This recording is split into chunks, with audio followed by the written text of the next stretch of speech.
Čaute. Áno, epicky sa to začalo, epicky sa to skončilo a epicky sa to vrátilo. Dámy a páni, toto je comeback očných klamov. Celebrations time, come on. Jo, viete, je to veľmi nečakané, pretože ani ja som nečakala, že bude nejaký comeback, už asi vôbec nie. Ale keďže ste boli veľmi smutní, že séria už končí. Lady Zika, táto séria bola super, že ešte ďalšie. Niektorí úplne boli v tých komentároch z toho dojatí. Tak som sa rozhodla, že spravím pre vás také prázdninové prekvapenie a ideme sa pozrieť na nové očné klamy. Tak, práve vidíte zaujímavú postavičku, ktorá uteká smerom dopredu. Ak sa na ňu pozeráte priamo, ide rýchlosť normálne. Ak sa však pozriete doprava alebo doľava, rýchlosť sa zvýši. Ako je to možné? Pozerajte sa do tváre tejto ženy. Ak sa prizriete bližšie, myslíte si, že jej oko naľavo je modré.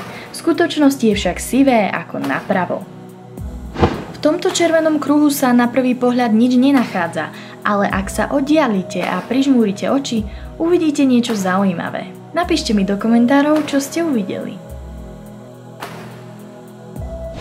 Pozerajte sa na tieto pohybujúce sa krížiky. Vidíte viac čiernej farby alebo bielej?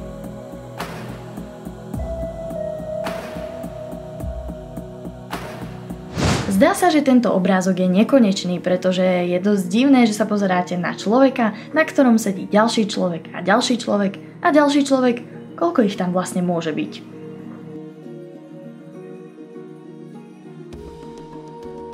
Ak sa dlhšie zapozeráte na tento obrázok, farebné body by sa vám mali rozplývať alebo určitým spôsobom miznúť pred očami.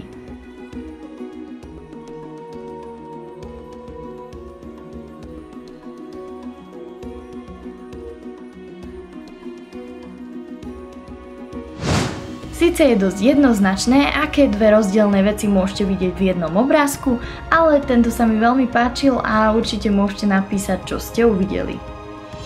Tento výjav je vám možno povedomý, pretože je to napodobenina od známeho obrazu The Great Wave of Kanagawa. Vo vlnách však môžete vidieť zaujímavé tvory. V predošlých dieloch očných klamov sme mali postavy zašifrované v obrázku. Dnes tomu nebude inak. Akú postavu vidíte? Prižmúrte oči alebo sa vzdialte od obrázku.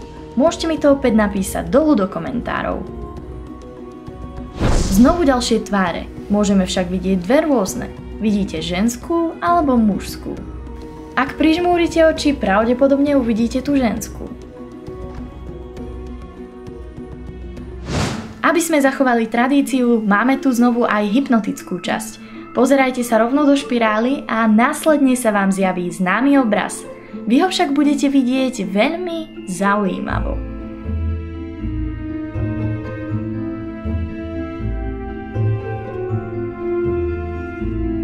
Tak čo hovoríte na výsledok? Trochu sa to točí, nie? Skúste v tomto očnom klame nájsť tvár človeka. Tento očný klam sa mi dosť páči, pretože je veľmi hľadací. Viete, ako to myslím. Nasledujúce dva obrázky sú zaujímavé v tom, že akýmsi spôsobom vystupujú z obrazovky, čiže sú dosť 3D. No veď pozerajte sa. Koľko rybiek sa nachádza na tomto obrázku? A opäť tu máme tak trochu hypnotizujúcu budovu. Podľa mňa je určite fascinujúca. Čo poviete?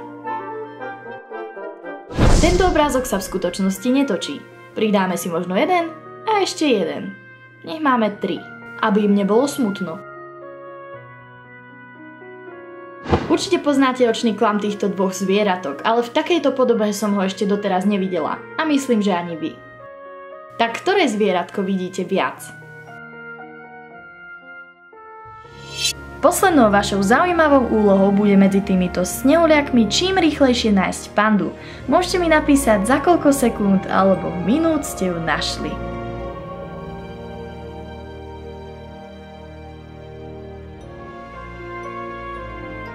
Ak sa ti tento diel páčil, určite nezabudni hodiť like. Do komentáru napíš, ktorý z očných klamov ťa najviac zaujal, ako vždycky, veď vieme. A majte sa nádherne, vidíme sa pri nejakom ďalšom videu úžasnom. Pa. A do komentára môžete napísať, že Zika je najlepšia, pretože natočila ďalší diel očných klamov.